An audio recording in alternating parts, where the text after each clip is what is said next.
To challenge myself in motorsports. I mean, there's different things that happen for different reasons, and to be as accomplished as I am on the NASCAR side, I tried something in pro stock on the NHRA circuit years ago, and it was a fix for me to try something different in motorsports, but it also told me my home is in NASCAR. But at the same time, I was looking for more. And with my agent, John Caponegro, Sports Management Network, he handles the Andretti family. It was just like a talk over dinner one night on what if, and now it's all becoming a reality for me to drive in the Indy 500 with Andretti. It's a dream come true.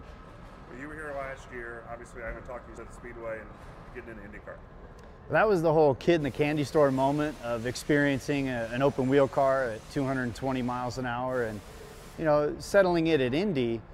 You can definitely get a different appreciation for the track and its heritage with an open wheel car versus the stock cars that I've done the last 15 years there. But it just got my mind going and my juices flowing on, I want to do this. And last year, the adrenaline of it, the excitement, it was all there that month of May, but it just didn't seem like the right timing. And so now, of 11 months of chewing on the fat and working through the details, I'm more excited than ever to do this. Had you ever been to the 500? Had you ever been to the 500? I went once to watch it with Roger Penske when I first signed a contract to drive for him with the stock cars. I said, I gotta go to Indy. I want to experience this. Do you mind if I come up and miss my sponsor obligations that morning of the Coke 600? And so to feel it, to experience it, I'm gonna actually revert back to that to try to block out some of the emotional excitement of what it means to be part of the 500. But to drive in it this year, nothing's gonna compare, nothing can prepare or get me ready for when they drop that green flag and 33 of us rush down there into turn one. As a kid, I mean, obviously we all grew up being an IndyCar or driving at the 500. My dad always said, when we went to like SEMA show and cool car shows, we'd see Indy cars. And he's like, this is probably the closest you're ever gonna get to one of these things. Just because it was so far out of what we could dream as a small blue collar family from Las Vegas. And I never envisioned this, never dreamed it. And it's just the different opportunities that have come up in my career in motorsports, with stock cars or open wheel cars, drag cars, road course cars, dirt cars. This is another one to check off the list, but this is probably the biggest, most serious moment outside of stock cars. As somebody that's only been in a two-seater at this May, and the 500 is going to be like for you? Well, it's going to be a steady progression that I have to follow Andretti Autosport's lead with the practice sessions, with getting out there in the draft, and then just trying to check things off the list. And we have, a full-blown test program that we're going to go through, and to be best prepared for the month of May. I will be a rookie, but I bring a lot of oval experience in, and we'll see how we can blend that in. And you have good teammates at Andretti that are real quality teammates that'll help you along. Yeah, Ryan Hunter-Reay is a champion, with Michael and his son Marco. The Andretti name is synonymous with Indy, with Munoz and then Hinchcliffe, the whole group. I can't wait to work with them as teammates. I hope that I can give them the trust to work with me as a teammate out on the track and, be that fifth car that adds to their whole effort to try to win Indianapolis. There are a few guys and girls on the NASCAR, Danica or anybody that's done the 500. I can't wait to sit down with Tony and watch some tape, even get with Danica and talk about some of the things she learned with her past experience. It's about absorbing as much as I can and chewing on it the right way. And even a guy like Sam Hornish Jr., that was a teammate of mine at Penske Racing, I mentored him as much as I could on the stock car side. Don't think I'm not going to call him and try to get that favor back. So if you can, what's the plan as far as the tests you're going to best prepare yourself for May? It's relying on Andretti Autosport, going through their sequences, even pit stop practice. But as far as track time, we're looking at a bunch of different ovals to try to get to the track, experience it on my own, and then go there with Andretti Autosport teammates to experience it in the draft. And then once May begins, when are you going to be there? How are you going to handle it?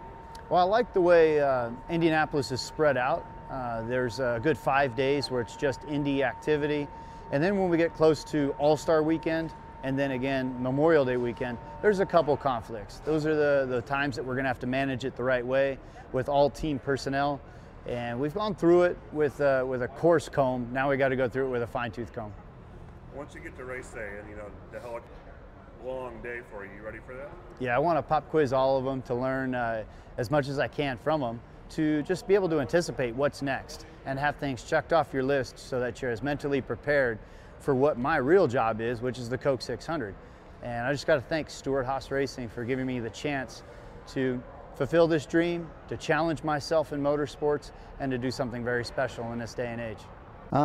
It originally came together about a year or so ago when we were approached actually by John Caponegro, who is Kurt's agent. He's also handles us, and he's been our lawyer and friend for many years, and he said that Kurt would really like to drive an Indy car. And so we said, all right, let's do it. So we set it up, and he went out and he did a great job.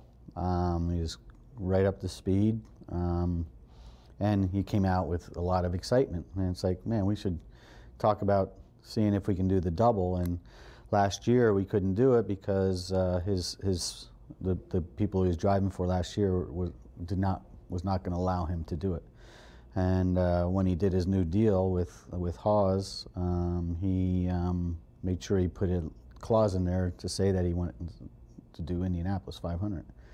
And so we've been talking and working on things, and it just all came together, and we're really excited. We're putting this program together to hopefully have a good shot at winning a race, and Kurt's in it to win, and it's one thing we like about him, and so we're really excited about the program. With you guys obviously ran you guys out, or is it more beneficial than anything? I would think a normal team it would be, but we've been doing it for so many years now that we have it structured really well, and so it actually does not take away from the program. We feel like the extra car adds to the program. I think a good example is last year our 5th car started second and finished second in the race, with Munoz. So, it shows that that program's a top-notch program, and so no, we feel it's only going to help. With all the guys who are asleep for practice, or is it going to be sort of a? I think he's going to miss a couple days, but he's going to be here as much as he can be. I think it works out to he's not going to be here. I'm not sure. He might just make the end of opening day, which is Sunday, I believe, after the race, and then he should be here most of the day Friday before Fast Friday. Hopefully, he doesn't have to leave and go to testing at Charlotte. He thought he could probably get away with not doing it. So. And pole day, he'll be here. This is sort of the beginning of that? Well, I don't know. I mean, we've seen other guys do it in the past, and it didn't lead to more. Maybe, I don't know. If he went out there and did well, and I know his brother would really like to do it, so maybe that'll prompt that. I think it depends on the driver and his contract and how he is. I think a lot of these team owners in NASCAR are not happy about it because they feel like it takes the focus off their program. But Kurt made sure he put that in his new contract because it's something that he personally really wanted to do and try. I guess, and just lastly, I'll just throw in how it's all together and to get ready for May. I'm really pumped about it. I mean, it's just there was a lot of talk there for a while, but things just snowballed into reality, and it's really cool to see it come that way. And I think it's going to be great. Kurt's been great to work with. He's been a lot of fun to have on the team. I know everybody in the garage here is excited to be a part of it. So we're excited. I know Kurt's really pumped about it. I mean, like I said, he's not in it to just do it. He wants to win it. And that's what we want to hear. As a team owner and as a team, when you work on the car, you want to hear that guy's in it to win it. And so everybody's really excited that's involved with it. Perfect. That's all I have. Do you want to add anything No, else? that's good. As deep as when you were running? Oh, I think it's deeper. I think the field's just been deep the last few years, and it just seems like every year it gets deeper and deeper. I mean, the talent there's not a guy out there that doesn't deserve to be out there. And so, yeah, I don't think it's ever been as good as it is now.